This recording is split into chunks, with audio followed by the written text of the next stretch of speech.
আসসালামু আলাইকুম, সবাইকে শুভেচ্ছা জানাচ্ছি। মাসুম মাহবুব দেখছেন ওপেন দ্য ইউটিউব চ্যানেল এবং মাসুম মাহবুব ফেসবুক পেজ। আজকের লোকেশনটা একটা রিসোর্টে এসছি, নদীর পাড়ে। এখান থেকে আপনাদের আন্তর্জাতিক বিশ্বের সর্বশেষ খবরগুলো দেবার চেষ্টা করছি।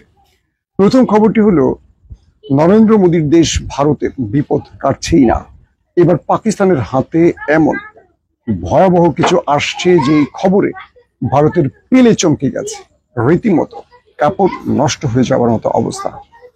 পাশাপাশি বাংলাদেশ, পাকিস্তান, চীন নেপথ্যে তারা আসলে কি গুটি চালাচ্ছে, চলুন এই বিষয়গুলো জানাবো আজকে আপনাদের। প্রথম, পেহেলগাঁও ঘটনার পর পাক ভারতের মধ্যে যে যুদ্ধটা হলো, প্রথমেই দেখলাম কি অপারেশন সিঁদুর নামে একটি অপারেশন করলো পাকিস্তানে ভারত। তারা বলল শতাধিক সন্ত্রাসীকে তারা হত্যা করেছে, কিন্তু আমরা সর্বশেষ তার দুদিন পরে দেখলাম পাকিস্তান অপারেশন বুনিয়ান মারসুজ স্টার্ট করেছিল, যে ভারত তার গণমাধ্যম দিয়ে প্রচার করেছিল পুরো পাকিস্তানকে তারা তামাতামা করেছে। আসিম মনির গ্রেফতার, লাহোর, করাচি কিংবা ইসলামাবাদ তারা দখলে নিয়েছে। সেই ভারত একদিন পরে আমরা কি দেখলাম, সীমান্ত অঞ্চলগুলোকে মোটামুটি পাক বিমান বাহিনী তুলোধনা করে ছেড়েছে। 26টি স্পটকে মোটামুটি নাস্তানাবুদ করে ছেড়েছে।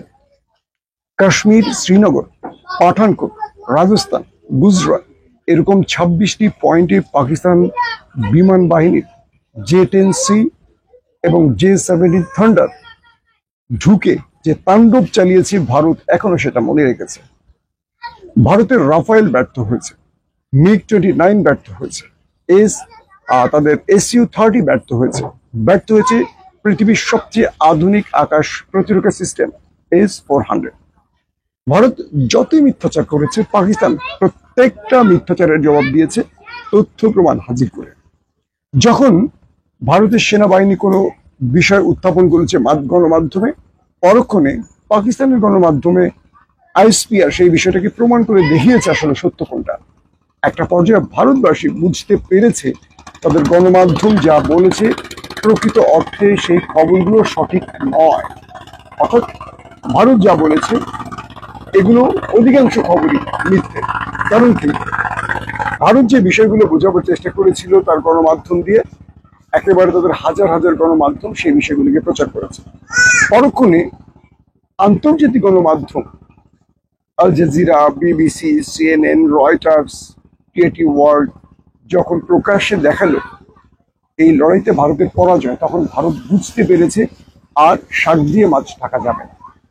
আসলে মূল খবরটি কি এখন তাহলে আসে, J-10 কাছে ভারত পরাজিত হয়েছে, 17 থান্ডারের কাছে পরাজিত হয়েছে। পাকিস্তানের হাতে এবার শি জিনপিং এমন সারপ্রাইজ তুলে দিচ্ছে যেটি ভারতের কান্না ছুটে গেছে। আমরা জানি রাফায়েল 4.5 ক্যাটাগরির যুদ্ধ বিমান, অর্থাৎ এটি পঞ্চম প্রজন্মের না, এটি 4.5 প্রজন্মের।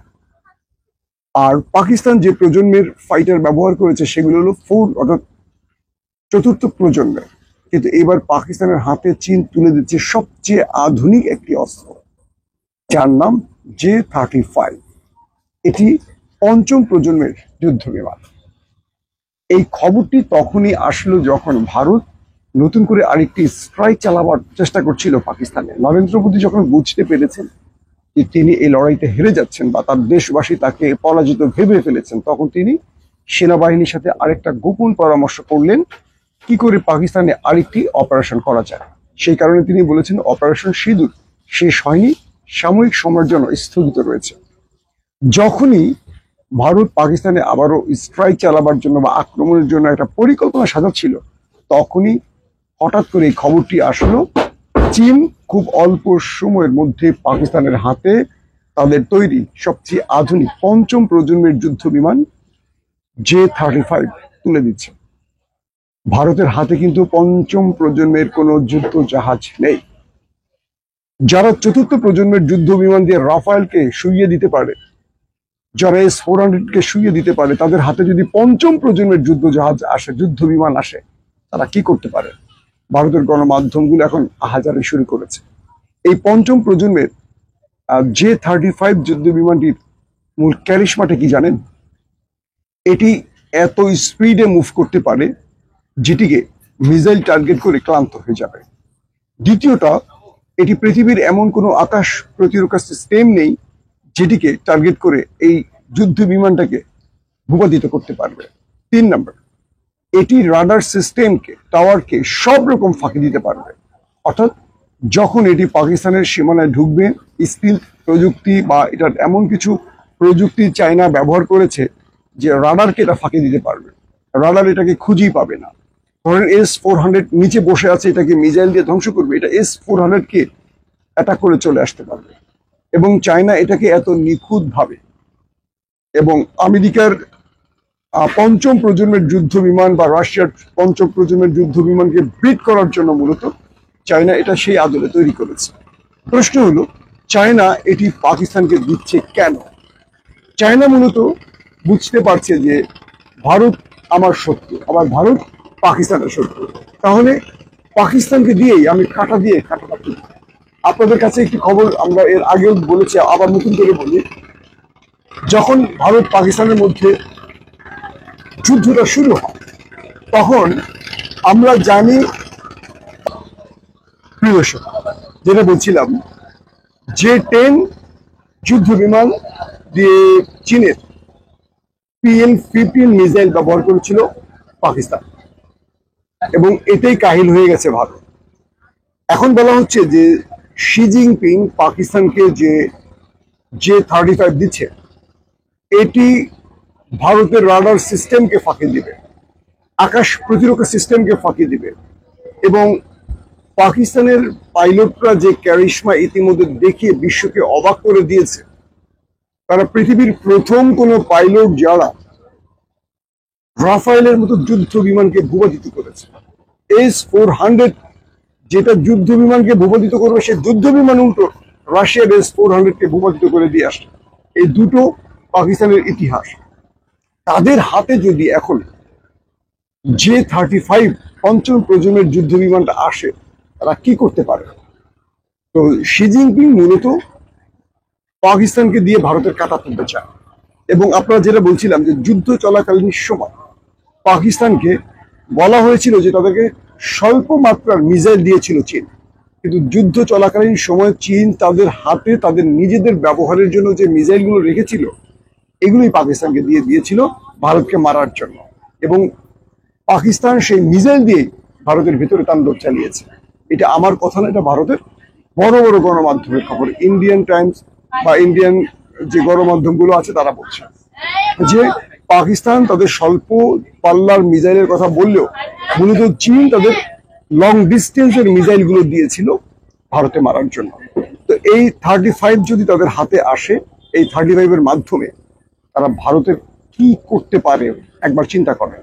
এখন নরেন্দ্র মোদী ভারতের প্রতিশোধ নিতে পাকিস্তানে যে আক্রমণটি করবেন, এই আক্রমণের মাঝে পাকিস্তানের সাথে যে চুক্তিটি হয়ে গেল, শুধু এখানেই না, চীন বলেছে তাদের কাছে আরো ভয়ঙ্কর মিসাইল আছে যেগুলো তারা পাকিস্তানকে দিতে যাচ্ছে। আপনাদের জানার কথা, J-10 এই যুদ্ধ বিমানটি ইমরান খান এনেছিল পাকিস্তানে 2022 সালে, এবং ইমরান খান এটি নিয়ে একটি প্রোগ্রামও করেছিলেন। সেই সময় কামার জাভেদ বাজওয়া ছিলেন সেনা প্রধান। তিনি এয়ারবেজে উপস্থিত থেকে J-10 যুদ্ধ বিমানটিকে একেবারে ওপেনিং একটি প্রোগ্রাম করেছিলেন। সেই প্রোগ্রামের পুরো বিষয়গুলো আমাদের চ্যানেলে আপনাদেরকে দেখিয়েছিলাম। তো ইমরান খান মূলত যে J-10 যুদ্ধ বিমানটি এনেছিল, সেটা দিয়ে ভারতকে কাহিল করে এবার নতুন করে পাকিস্তান চিন্তা করছে তারা এবার J-35 দিয়ে ভারতের মোকাবেলা করবে। এই পরিস্থিতিতে ভারত মোটামুটি এখন কান্নাকাটি শুরু করেছে। ভারতের জন্য এরকম আরো সারপ্রাইজ আসছে পাকিস্তানে। চীন অরুণাচলে ঢুকে পড়ার চেষ্টা করছে। 27টি স্থানের নাম পরিবর্তন করে দিয়েছে, যেগুলো ভারত তাদের নিজেদের দাবি করত। চীন সেটি নিজেদের দাবি করে জায়গার নামও পরিবর্তন করে ফেলেছে। চীন ক্রমান্বয়ে এগিয়ে আসছে ভারতের দিকে, এবং বলা হচ্ছে যে চীন একদিক থেকে, পাকিস্তান একদিকে, অন্যদিকে বাংলাদেশ আরেক দিক থেকে মুভ করবে ভারতের বিরুদ্ধে। নরেন্দ্র মোদীর জন্য কোনো ভালো খবর এই মুহূর্তে আসছে না। যতগুলো খবর আসছে সবগুলি দুঃসংবাদ আমরা বলতে পারি। দর্শক, এখনকার মতো বিদায় নিচ্ছি। প্রত্যেকে ভালো থাকবেন। আল্লাহ হাফিজ।